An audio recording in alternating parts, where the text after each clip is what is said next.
This is the Off Air Podcast with Rachel Schneider, a show for all the things that don't make it on air. Honest, engaging, in-depth conversations highlighting people making a difference and making waves in their community.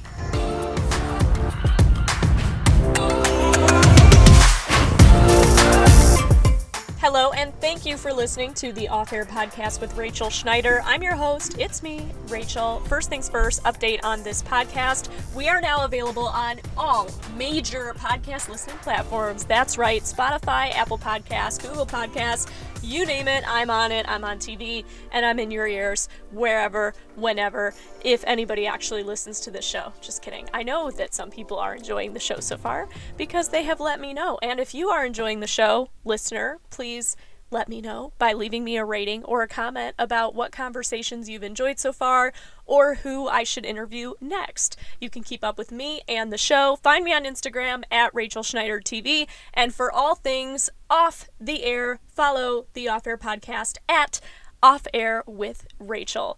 And thank you to everyone who has listened to an episode or two or three or a fourth episode, which would be this one.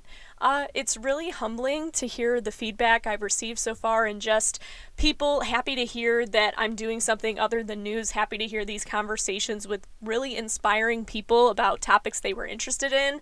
For those who knew me before I got into broadcast journalism, you knew I was a creative person, an actor, a writer, a singer, a musical theater nerd, baker, whatever. Not only has this show allowed me to have those vulnerable, important, interesting conversations with people who have a great story to be told, but it's also allowed me another creative outlet again, apart from my career in TV news, and for that, my sanity and my therapist are very grateful. And speaking of therapy and mental health, that's actually what today's episode is all about. I talk with Katey Roshetko. She is a mental health advocate and fellow TV newswoman who also has a podcast and a blog called The Drawn Collection, which has turned into a mental health advocacy and support group. It's something that Katey actually started to document and write about her own mental health journey. And then this past year, she tells me she began recording podcast episodes, talking to others about their experiences as well, and just learning how to live and thrive and enjoy life. And let me just read it. So in her own words, the description of her podcast says, "This podcast draws you in with stories of hope, healing, and even hustle while battling anxiety and depression. Your mental illness doesn't have to stop you from living a life you love, and we're going to figure it out together." So, love Katey's message and how her work came to be because it's a relatable story talking to her. I bet a lot of people can relate to this, and I even opened up about why I started going to see a therapist, a counselor, after I obtained what I thought was my dream job working in TV news. I just had this really empty, sinking feeling, like wondering why I wasn't feeling this ultimate joy or happiness riding off into the sunset that you're apparently supposed to feel once you think you have everything you've ever wanted, right? Like, you go from high school to college to your job. But then for me, I'm such a goal-oriented person. I was like, wait, so what's next? Like, what am I supposed to do? Like, what's my next goal in life here?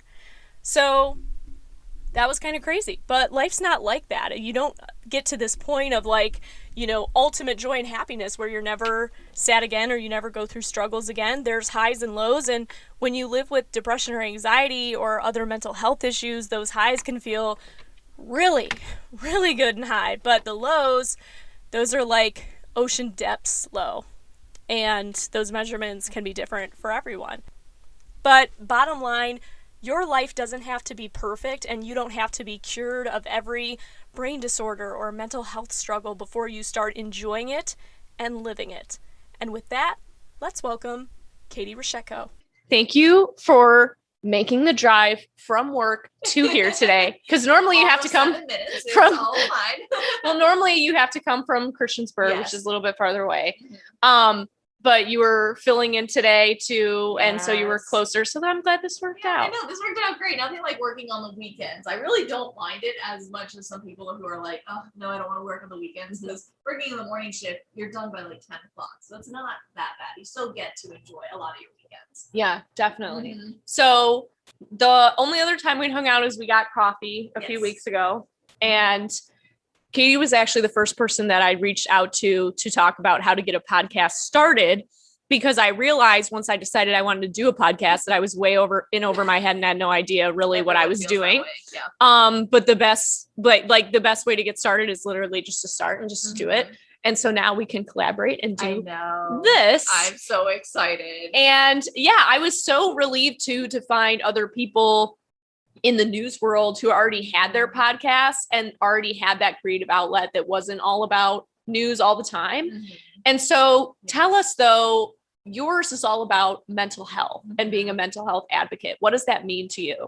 Okay, so I'm really excited to do this with you because it's weird. I'm usually the one asking the questions, not usually the one answering. But yes, so I'm a mental health advocate. I think in a lot of ways, it's kind of one of the most defining features about me. It's one of the things I most identify as now, more so than a reporter, mostly because mental health advocacy is something that I do in my sleep almost. I'm constantly reading and researching and dreaming about different things regarding mental health. Sometimes it's my own fears and insecurities and depressions and stuff. So it's like, I'm having some of those anxious dreams where I'm losing all of my teeth. And so that kind of prompts like all of those thoughts of like, okay, what does it mean? It's usually stress related. What am I stressed about? Mental health is just something that I've kind of have always been interested in. I just didn't know that I was interested in it because it was something that I was going through. And so it really wasn't until 2018 that I was diagnosed with depression and anxiety.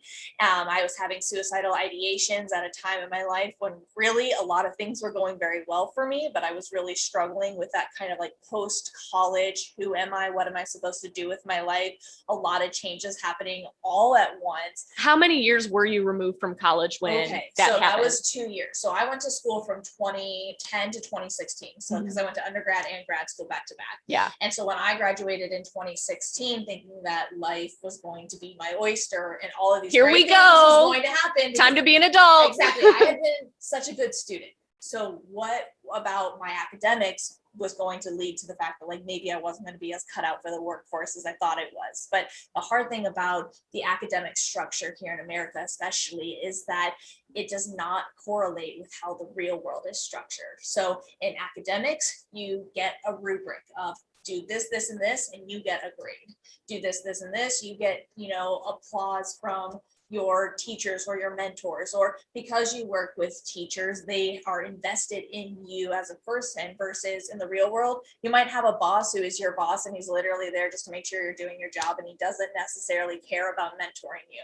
That's not necessarily their job. There's nothing wrong with that. Mm-hmm. But when you're used to an academic environment where you know exactly what you need to do to achieve and succeed and get that praise and get the praise and stuff. And I am, unfortunately, it's a gift and a curse. I'm a people pleaser.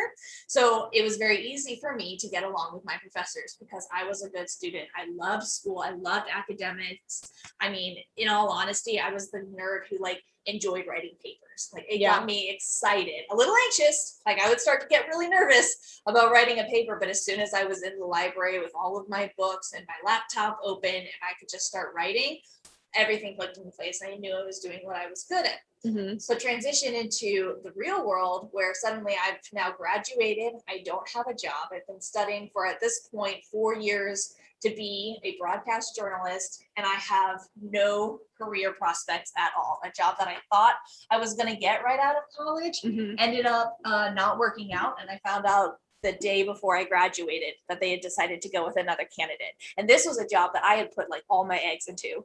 I knew that this was a job that I was going to get because I was overqualified for it. I knew that this was a job I was going to get because my friends worked at the station. I knew people, they were all vouching for me. I'd been strung along for about a month now. I interviewed twice. They said I was a good candidate, all this stuff. And then the day before I graduated, they went with another candidate. So in your cap and gown, when you're supposed to be walking across the stage thinking that my life is about to start and I am on fire, I was not in that mindset at all. I was completely crushed. I was heartbroken. I was discouraged. I had no idea what I was going to do with my life on Monday. For the first time ever, I didn't have a plan. My plan had gone out the window, and that had never happened to me ever in my life before. Right, because you're always going to school, Yes. and then when you're in high school, you're thinking about going to college, Yes. and then when you're in college, you're thinking about your career and your Exactly. There's job. always a So, plan. and that's the thing about when your educational academic career ends, you really are forced to be like out on your own because there isn't that leeway anymore. And you went to grad school too, so you Yes. did the whole shebang of I like, really did. I'm gonna wait and then stay in this environment and do these things until I know I have this job lined up. And and then it didn't happen. So when I talk about having anxiety and depression, the thing is that like I know that a lot of the symptoms of my anxiety have been part of my life forever. You know, a lot of it is very ingrained into who I am. However, academics and growing up gives you this kind of automatic structure where you know what the expectation is and how to succeed in that, whether it's within your family, your friends, your academics, your church groups, whatever it is that you're a part of, you know what the routine is. Once you graduate from college, you kind of are thrust into the real world where the definition of success is very different than it is when you're in the academic world, right? And then on top of that, when you graduate college, you're also keeping up with all of your friends from college on social media, and it just looks like they're living their best lives, right? Like you are keeping up with all of their successes, and you're keeping up with all of their accomplishments, and you have this kind of duopoly of, I'm so proud of you, you're making it, and you're also insanely jealous because you're like, why am I sitting here in the middle of a lifeguard hutch in a apartment complex pool, and you're just like, okay, what am I doing with my life? I have a bachelor's degree, I have a master's degree, and I'm a lifeguard. Like, not even a lifeguard, I'm a gate guard. I take people's money, I make sure that they're not bringing glass into the pool, and that is it. I mean, like, it was a really low point, and the God's grace around all of it is that because of that job, I had a lot of free time on my hand, and so I was applying for probably 100 different jobs in that first month, between the time I graduated in May until I got my first job offer and interview, basically, in July. And so for that month, I was very depressed. I was really down on myself. But as soon as that job offer came, I just took it. I really didn't even question whether or not I wanted it because it was the only option that I'd had. So I ended up moving to Illinois, a little town in Illinois, teeny tiny little TV market, to start my job and my career as a journalist. But I had to give up a lot to do that. So it was 13 hours away, which means I was giving up my hometown, basically, or the college town that had become my hometown. And your boyfriend. And my boyfriend, yes, he and I had been dating, I think at that point, for about 3 years, and we were very serious, but I needed to kind of go after my dream a little bit, the thing I'd been working for, and he understood that, and thank goodness it all worked out, despite being long distance for a time, because we did end up getting married, so we're good. But it was really, really hard, and I gave up a lot to go and pursue this dream. And the thing is, though, is that when you're in a town where you don't know anybody, and I'm sure a lot of people can relate to this, I didn't have any friends, I didn't have any family. I eventually had a cat, but other than that, like, there was no social life, you know? There was nothing really for me to do. It was a small town, there was not a lot going on, and I got even more depressed than I did when I graduated college, and I started to feel that, like, kind of initial bit of anxiety of just, like, what am I going to do with my life? Who am I? Questions of your identity of just, like, I've always been a good student, and now I don't have the academic umbrella to stand under, so what am I going to be good at? And then you're thrust into the world of broadcast journalism. That's stressful enough. That is stressful enough, on top of the fact that you're brand new at this. So you're automatically on the bottom of the totem pole. So you've gone from being the top tier, you know, you're the second year of your grad school, to all of a sudden, like, you don't even know how to put in a script into iNews, right? So those are the kind of things that you're not dealing with, on top of the fact that you're not going home to anybody that can be there to support you or listen to you talk about your day and understand. So it was a really, really hard time in my life, and I ended up staying in Illinois for about 9 months before I moved back to Virginia. Had a great opportunity to become a producer at the TV station that I'm at now. But just because my situation changed didn't automatically mean that, like, I changed. I was already in a very, like, darkening kind of depression and stuff, and so even though it was better here, my husband, boyfriend at the time, he was able to kind of be there with me. We were able to move in together. But the check engine light was on. The check engine light was on. You know, I had friends here. I had a good job. I had a social life again. But that didn't necessarily fix all of the feelings of self-doubt that I had accumulated over the past year. Compounded with the fact that I'd always wanted to be a reporter, and I was working as a producer. And I was having that struggle of, how do I make the transition? And I had some people in my life who told me I couldn't, who said I would be bad for my career to make the transition. And now I'm like, okay, do I listen to them and just try and be a producer and constantly watch people on TV doing something that I really want to do? Right. Or do I just go for it and it be a total disaster? Because what if I'm not good at it? What if this thing I've been working for my whole life ends up being a cluster and I am not even remotely good at reporting, and I made a huge mistake in signing a 2 or 3 year contract by even trying to be a reporter? So you kind of are going through these like series of doubts and questions in your mind in a lot of seasons of life. But for my season of life, that's what I was struggling with. I was struggling a lot with identity, wondering who I am, and then also who I want to be. Because again, the world defines success in so many different ways, but a lot of the time it has to do with like money, fame, and popularity. And in my life right then and there, it's like there was really like none of that. Like you're just kind of a small town reporter. You're just trying to get by. You're trying to figure out what it is that you want to do with your life. And so the thing is that like it just, when I look back on that time in my life from 2016 to about mid 2018 or so, like it is basically one big blur. It is just there. I know that there are good moments. I know that there was a lot of laughter and a lot of fun. But I look back on that time and not really even recognize the person in all of those photos. Like, it was just a really dark time period. So then, how did you get out of that slump? Like, when did you realize that, did you need to seek help? Did you go see a therapist? I did. So I have been going to a therapist now for about, since 2018, so about 3 years. And actually, it's kind of a couples counseling / counseling for myself. So it's great that my husband gets to go now, but I did not want to go to therapy. I thought therapy was for people who were weak, who were incapable of fixing their own problems and stuff. I didn't see it as something that I needed to do. Well, and there's such that stigma too. There's like, absolutely this a is stigma. Therapy. That's for people with like real mental problems, or like really bad, or like they have disorders and blah blah blah. Like there's even growing up now, like compared to the mindset around therapy 5 years ago. Yes. Oh, absolutely. Not to mention the fact that, like, you give a lot more grace to people who have experienced what we like to call those capital T traumas. And if I really was to, like, write down all the things that I felt like I was dealing with in my life at the time, nothing screamed trauma at all. It was just basically like, I'm dealing with perfectionism. I'm dealing with self-doubt. Like, what, like, who am I to, like, you know, take up time from a therapist to deal with my petty little problems? You know, you have this sense of guilt that, like, there are people with real problems, and I'm not one of them. So, like, why would I take up, you know, the limited amount of pity that's in the world, you know, in order to kind of try and get over whatever it is I'm dealing with, right? You know, because you have that sense of guilt. And that's what I had, you know. I had that idea that, like, there wasn't enough space in the world for me and my problems. So I needed to stuff it down and get over it and just move on.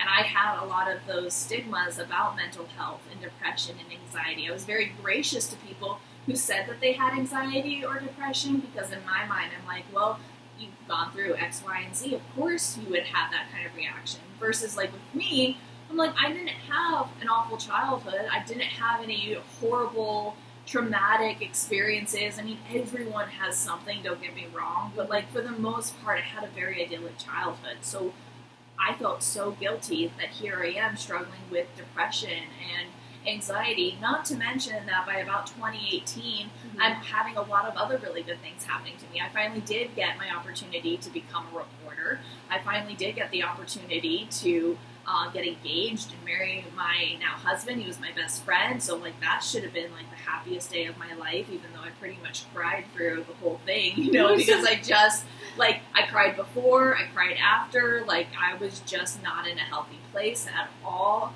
So all of these things were going on that were good things, but inside I was dying inside. Like, I was really, really struggling with it, and it was Sam, my husband, who basically was just like, Katey, I cannot marry you without knowing that you are going to get help for this. And so about 3 months before we got married, he dragged me kicking and screaming to my first therapy appointment, and I was the person who, like, basically just sat there with my arms crossed, was like, okay, yeah, right, I'm not going to tell this person anything about my life.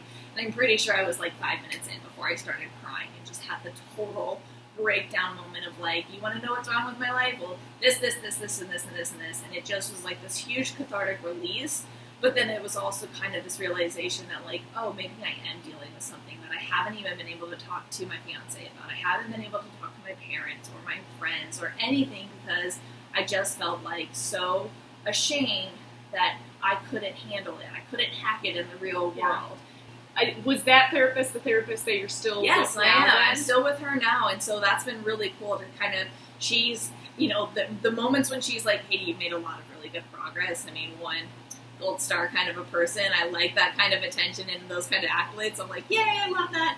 But really, truly, it has been really cool to have somebody who's really seen you go through kind of what was one of the worst years of your life to where you're at now, where I'm in a much healthier space between therapy, I did go on antidepressants and some anti-anxiety medication, so I'm on that, and I'm very much the person who I realized and learned that I have a chemical imbalance in my brain, so it's not just when things are going kind of tough in my life, that's when I'm having these moments. It's like, no, like, things could be going great and I will still find myself sobbing because there is that chemical imbalance in my brain that's just telling me that something's wrong. Like the brain, the amygdala is kind of triggering that fight or flight or freeze kind of mechanism in my brain all the time.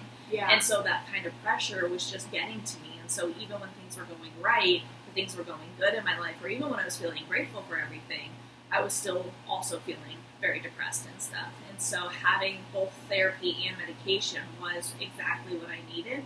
And the other thing is just time. Like, I just needed time. I mean, the thing that people don't realize about different seasons in your life, especially when good things are happening, like, it doesn't matter, like, whether or not you did graduate from college and got your dream job, that's still a very significant change in your life. Yeah. It doesn't matter if you're marrying your best friend and you're having, like, the dream wedding, that is a huge change in your life. And change is traumatic. Yeah, like, no, and I'm so happy. Yes. I'm so happy you said that because coincidentally, I started going to therapy right after I had gotten my dream job, and I was lucky enough to intern at a news station during college, and ended up getting my first entry-level job at that station. So when I graduated, I was on top of the world, and I knew, like, okay, oh my gosh, I have this job and I'm going to be a news reporter, like I'm going to cover my hometown and this is great. And I had all these people around me, like professors and my classmates, like, oh wow, she's going places and she's doing this. And then I got to the dream job and I realized how much work, number one, broadcast journalism is. Yep. But I was still loving it. Everything was still new and I was still just like So eyes excited glazed to be over, there, like yeah. starstruck at a lot of the people I was getting to talk to and just the process of it all. I was loving that. But then on the flip side, in my personal life, I felt so empty for some reason, and like my friends didn't understand because they were like, "But you have this awesome job. You're so cool, and you're doing this and this." And I didn't have a boyfriend at the time either. Like my parents lived about an hour and a half away, but they were the same thing. They were like, "No, but you're succeeding. This is great. But we love this." And I'm like, "Yeah." But it almost was like when you're taught to have that Disney moment happy ending, and it's like, okay, I got the dream job, now what? Yeah. And I was like, wait, but I should be happy right now, right? Like, but then what does that even mean? Like, am I happy? What, like, and so I started going to a therapist because I needed to know, and I told her, I was like, I feel so stuck. Like, I worked so hard for this job. I'm in this job. And yeah, I have moments of happiness, but like, I'm stuck. I don't know what my next move is. Because it was that same thing of like, I'm out of college now, I have a job, so it's like, do I just work till I die? Like, what is this? Yeah, and again, unlike in the academic world where you can say, I'm starting these classes in August, and I just have to make it through December. There's no break in the real world. There's no like, oh, I just got to make it to the summer or winter holiday, and then you get a fresh start come January. You know, it's like there's none of that in the real world. It is just a daily grind where you're like, I'm going to do this on Monday, and I'm going to do this on Tuesday, and I'm going to do this on Wednesday and Thursday, and on top of that, depending on where you work, but for the most part, you're not going to get an immediate feedback. I mean, our jobs are very project-based, right? So, like, in college, you turned in a story, you got a grade on it. You knew exactly where you stood when you turned in that project. You don't get that in the real world. Oh, no. No, it's not at all. Like, you're doing 2-3 stories a day, and then you go home, and like even if you bust your butt all day long, like if you get praise, that is pretty rare. That's pretty Like, rare. Exactly. And but then you're like, like it's almost overwhelming to me when I get like an email that says, "Hey, good job," or "Thanks for the hustle." I'm like, "Thank you, Thank you," and then. Oh crap, I gotta do it all over again tomorrow. Right. Or now you've like, okay, because I had a good day on Monday, I better have an equal or greater good day on the Tuesday, expectations are higher. or I'm a failure. Yep, And exactly. I have always dealt with the fear of failure my entire life, and I'm really working on trying to kind of reevaluate my relationship with failure in a different light, but ingrained into me is this fear of failure and the need to avoid it at all costs. And when you're, when you're a high performer, high level achiever, and you've set an expectation bar for yourself that is so impossibly high, yeah, you might hit it once, but can you hit it again and again and again and again? No, you just can't. And you're not expected to in the real world. You've just somehow told your brain that that is the expectation. You're trying to hold yourself up to this impossible standard. And so when you can't meet that standard, again, your self-worth is going to start to plummet because you've said that this is the standard for success for myself. And when you can't meet that, it doesn't matter what else is going on in your life. It doesn't matter what else good things are going on in your life. You're going to feel completely overwhelmed by all of that. And that's exactly what happened in 2018 when I was going through all of these good things.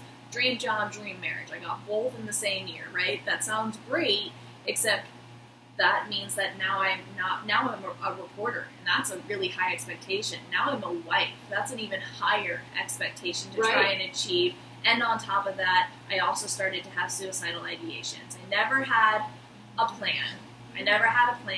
There were just thoughts in the back of my head of, I could drive off the side of this road, and maybe I could go in a coma for 2 weeks. Like, I would really rather be in a coma for 2 weeks than show up for work tomorrow. I would rather maybe go missing for a month than live my life anymore. I would rather go into this kind of non-existence kind of realm and just take a break because I was so tired. I was so overwhelmed. And so there's a kind of a difference in a lot of, like, when people talk about suicide and stuff, and there's a lot of things that can trigger different levels of suicide planning and stuff. There's different tiers. There's different tiers. That's the perfect way of looking at it. And so I say that, like, I had suicidal ideations rather than suicidal thoughts because I had fleeting moments of just like, oh, I kind of don't want to exist today. I kind of just, if I didn't show up for work, like, no one would know. I could just keep driving and disappear versus, like, I have a plan. And when you have a plan, that's a really big red flag. Not that suicidal ideations aren't. That was a big red flag for my therapist, and that's kind of when I started to talk about that. That's really when she did diagnose me with depression, and I was able to get medication and really start tackling that problem. However, I think the most important thing is to know when you have somebody in your life who is going through that is don't be afraid to ask if they have a plan. And that's what kind of the most important thing is to say right now in that, because I think whether it's you or somebody else that you're going through, nobody likes to talk about suicide, and I totally get it. It's one of the most heartbreaking, awful things ever. But the two most important things to know about suicide is that it's usually almost never somebody actually wanting to die. It's just wanting the pain to stop. And so we need to work on fixing the pain, taking away the pain, curing the pain, and then the thoughts of suicide will go away. We need to be able to replace the pain with something else. And then the other thing too is, like, don't be afraid to ask them out of love and compassion, but assertively, do you have a plan? Because when they have a plan, that's when it's been taken to the next step and immediate intervention is needed. And it can be really, really scary, and it can be a hard conversation to have, but because there were people in my life that asked me that question, I was able to answer it for myself. No, I do not have a plan. It's just these fleeting thoughts that I have of, I kind of just don't want to exist today. Maybe tomorrow will be better, but I don't want to exist today. And that's where we can really go and help me kind of figure out how to get out of that. And now I can honestly say, I'm about 3 years removed from that time in my life, and I haven't had a suicidal ideation since then. Like, since the fall of 2018, when I was kind of going through all of this, like, never again. And I really hope that it doesn't happen, but the thing is that it could. Mental health is something that never actually goes away. You're almost always going to be dealing with something in some form. For some people, it might just be trauma-based, you know, or it might be triggered by something. Some people even have it just kind of like seasonally. You know, we talk about, you know, seasonal affective disorder where people get a little bit more sad in the winter, but that's not always the case. Sometimes it's like some people have a really bad month in March because of a past trauma that happened in that month. And so every time that month comes around, it doesn't matter if you're 10, 15, 30, 40, 50 years removed from it, that month might still always be hard. And then the rest of the year, you're fine. But it's all about knowing kind of what your triggers are, where your trauma lies, and then also knowing that, like, you know what, if this is something I'm going to deal with my whole life, that's okay, because I am going to deal with it, and it's not going to be my excuse to quit on life. So then that leads us into, when did you start the Drawn collection and really start this mental health advocacy journey, telling people about your own personal experiences? And it started with a blog, right? Yeah, so I've always been a writer. I've always been a journalist, you know, in the sense that, like, journaling for me was very cathartic growing up, you know, whether I was journaling to, you know, my prayers to God or journaling to a friend or just journaling to myself. I was always writing. So that part of it was always there, but it transitioned into a blog when I knew that what I was saying was something that I wish I'd been told when I was going through this. And I'm very lucky that the first time I ever posted about what I was going through on social media, the outpouring of love I felt, not just from, like, my immediate friends and family, but kind of more of those, like, fringe friends on social media. Who you don't normally talk to, but then you get that comment and you're like, yes. Oh, Wow, exactly. And I was getting inundated with messages on Instagram and on Facebook from people who were, like, you know, girls in my dorm or people I grew up with we were in youth group in high school, but I've never talked to them ever. And all of a sudden they're saying, yes, girl, like, I'm praying for you. I'm with you. I experienced this too. You're not alone. People would send me songs that they really resonated with and it brought them comfort. Friends sending me Bible verses, you know, saying, like, hey, like, when I'm going through a time where I'm afraid, this is what's comforting me. And you know, in the moment, you're kind of almost overwhelmed because you're like, wait, depression is such an isolating thing. Anxiety is usually so isolating that you always feel like you're in it by yourself. And yet, if you look at it, I mean, like, so many people are depressed, especially in the age range that I was, you know, in that kind of, like, in about 18 to maybe, like, your 30s or so. That's usually when mental health disorders are at their strongest. You've got brain development still happening from about 18 to 25. And then after that, you're thrust into the real world where, again, all of that change is happening all at once. So it's, like, no wonder that a lot of the times mental health struggles often come in that age range. And yet we don't talk about it. And so I didn't know anybody who was going through what I was going through until a random social media post I posted and just kind of said, hey, I'm not doing very well. I'm, like, really, really discouraged. I'm feeling really bad about a lot of different things right now. Like, just please pray for me. Everyone was coming to me now all of a sudden. And I was like, on the one hand, amazing. Then it's also like, but, like, wait, why did we not talk about this sooner? Why did I not know this? Some of my friends who were close to me, you know, I was like, wait, we're pretty good friends. How did I not know you've ever had, you know, these kind of thoughts before? And so that's really what led to the idea of having a blog and kind of being able to write all the things that I was learning in the hopes that one person might read it and it be exactly what they needed to hear to not feel alone. Because depression is usually so isolating. When you're dealing with some kind of mental health struggle, you usually do feel like you are alone in the world. You're watching everyone else live their lives and you're just a spectator. Not even, like, on the sidelines, you're, like, in the other, you know, 3 fields over watching the game happening. Like, you're not even a part of the world. Yeah. And so that can be really discouraging. And so I just really wanted a space to reflect on my own thoughts, to kind of put into words what I was thinking. And I always kind of felt like I sounded better writing things down than I did just speaking them out loud. And yet I also wanted to preserve some of these memories. So it was partly for me, and I tell people this a lot, where it's like I was writing these words for myself, but I was posting them and sharing them for other people.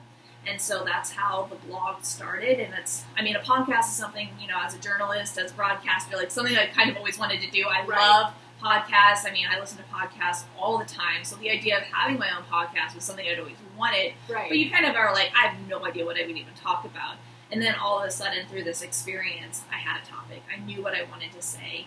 And that was simply that just because you've been given this diagnosis of mental health disorder, whatever you want to call it, whether it is depression and anxiety like me, or maybe it's something else, maybe it's PTSD, maybe it's schizophrenia, maybe it's postpartum depression, maybe it's something completely different, but whatever it is that you're going through doesn't mean that you have to stop living your life or stop creating a life that you love to just only be defined by what it is you're going through. Mm-hmm. And that's how the Drawn Collection came to be. So what started off as a blog for me and my thoughts turned into a social media platform with just an Instagram where I could just post daily thoughts, daily reminders, my own personal experiences, and then that translated into a podcast, which I wanted to start in 2020, but like everything else in 2020, that did not exactly go according to plan. So then I was like, okay, we're not going to launch it here. I'm way too overwhelmed with COVID and everything. Like, this is just too much.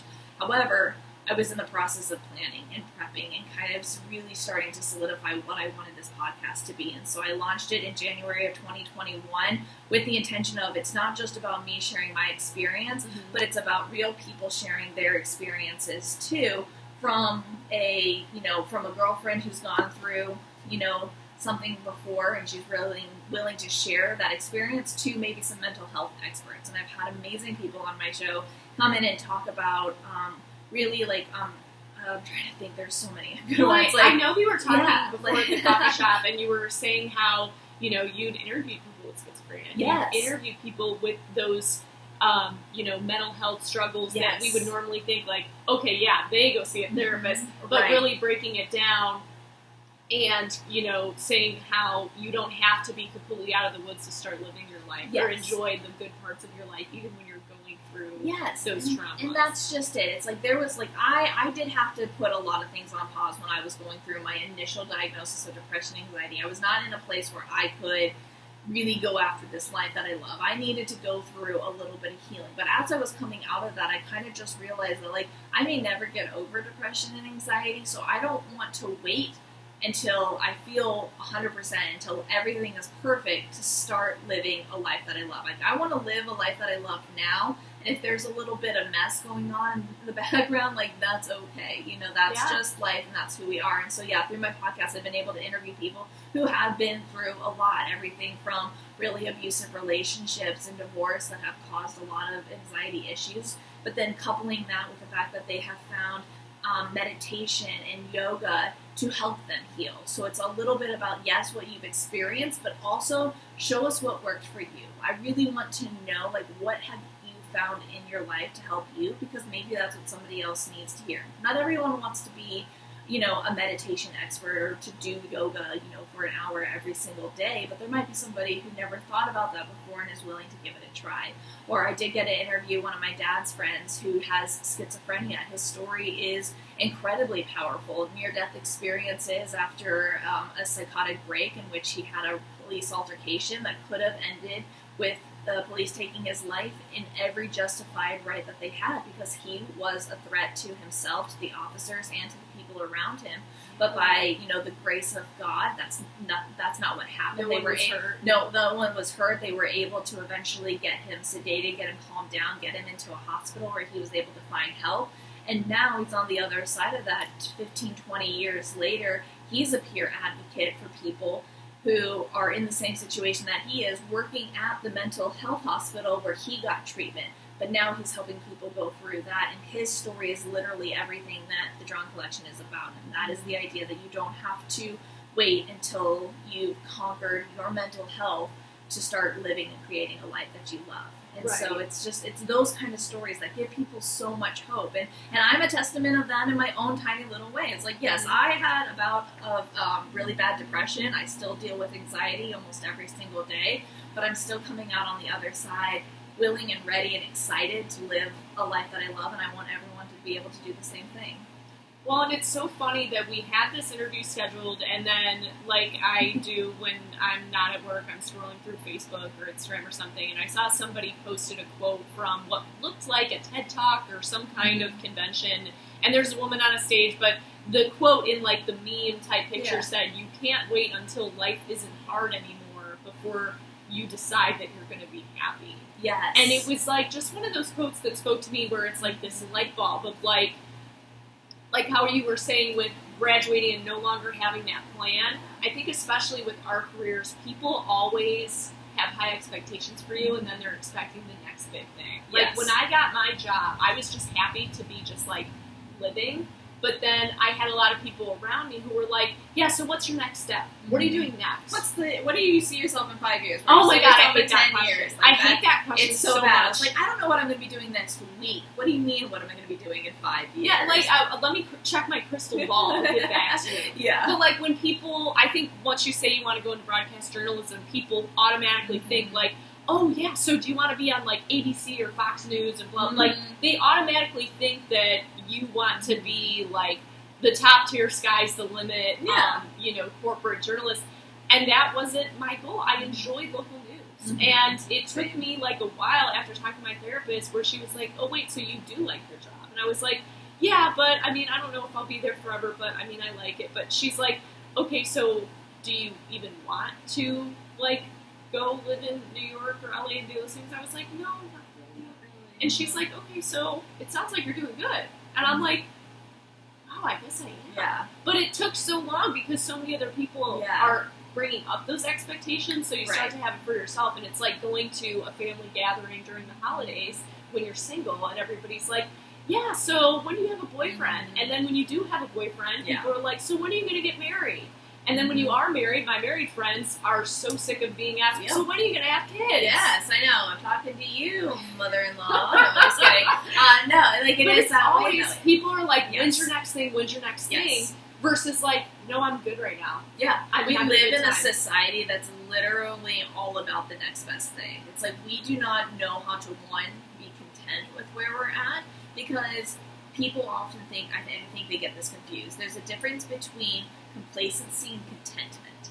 And I think so many times people focus on complacency and they have this fear of being complacent, and that prevents them from being able to be content. Like complacent meaning just like settling down, not doing anything? Settling down out of laziness, out of fear of even trying the next best thing, fear, or settling down in the sense of like, you know what, I don't think that there's anything better for me out here. I'm just going to take the scraps that I get and stuff like that, rather than being like, you know what, no, like these aren't scraps. This is a beautiful life that I've created for myself, and it's okay to enjoy that moment and be very content with where I'm at and not be looking for the next best thing right now. And I think just so many times we're just always in this hustle, hurry, hurry, hurry. Everyone's moving at 1,000,000 miles an hour. And then all not the to time. mention, add the fact that if you have been diagnosed and you do Yes. have mental health issues going on, Yes. people asking, so when is that over? Yeah, Or when is that going to be like, over? Yes. And sometimes, like you said, it's never over. It's just something that you always are dealing with, and like you've learned to deal with it in a healthy way, in a way that works for you. And so, with your podcast, seeing that impact, like you mentioned, the interviewee that you just had, your dad's friend, what's that like now to look back on where you were years ago and know that, now we're bringing these conversations more to life in a huge way? Well, I don't think you go through anything in life, good or bad, without it being for a reason. And I think a lot of times when you are going through something really difficult, you don't have the luxury of hindsight, and you need to give your grace that you don't know why you are going through what it is you're going through. But why don't you look back 3 years before? Where were you 3 years ago, and what hard things were you going through then that now you can see, because of that X, Y, and Z. And now I'm here, and I'm in this place, and even though I don't know why I'm here, and I don't know what the results are going to be of this situation, and it sucks, and it's miserable, and you're crying your eyes out, or maybe you've lost a loved one, and you know that literally life will never be the same again, you also can just kind of, I hope at least, rest in the hope that there is a reason for it, and sometimes I think you gotta make your reason. I think it's important not to let different things in your life go to waste, per se. It's like you need to do what you need to do to kind of grieve whatever situation you're in, but when you are ready to move on and use that experience for the positive. I didn't want my my depression diagnosis or my suicidal ideations, which was a really heartbreaking thing for me to go through, but also for the people that I love to go through, I didn't want that to go to waste. And so I was like, how can I change this for the positive? And the only way that I really think that people can do that is by figuring out a way to give back.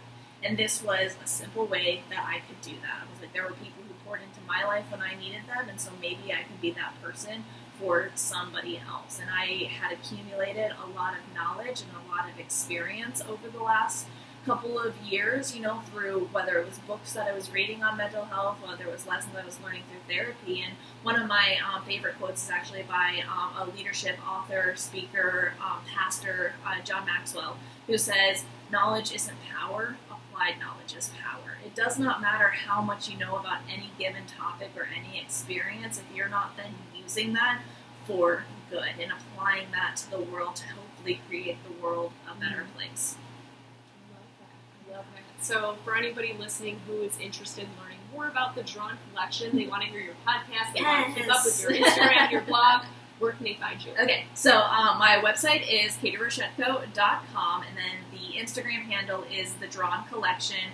The podcast is The Drawn Podcast. So kind of a lot of different names there, but hopefully you can put them all in the description in the bio and stuff. Yes. So that's kind of how to find me. Podcast, ideally, I'd love to try and create a podcast and release one every Wednesday, but life happens, and I'm all about going with the flow, and so if that isn't where we have other jobs. Yeah, we have other jobs. This is what I do for fun, and life happens, and so I don't always get to it, but I've been pretty consistent with it, and so just stay tuned and be patient with me and stuff as we kind of work on new content. So those will be released on Wednesdays, and then also on Instagram. That's really the best way to connect with me, because seriously, like, I'm on there almost all of the time, and that's really where I post a lot of daily affirmations. It's where I like to tell, like, my own experience, whether it's something that I'm dealing with in the moment, or it's something that I'm kind of ready to finally talk about, but maybe some time has passed since something happened. And then, of course, there's my blog on KateyRoshetko.com, which is just it's basically like Instagram with a little bit more words. Yeah. Just a little bit more words. Just a little bit. Yeah. Just a little bit more than the bio and description of the posting. Yeah. But that's awesome. Thanks again. I'm so happy we got to do this. Oh my again. God, And I'm I'm so looking excited. forward to hearing more of your episodes as well. So thank you. Gosh, thank you so much, Rachel. This was a blast.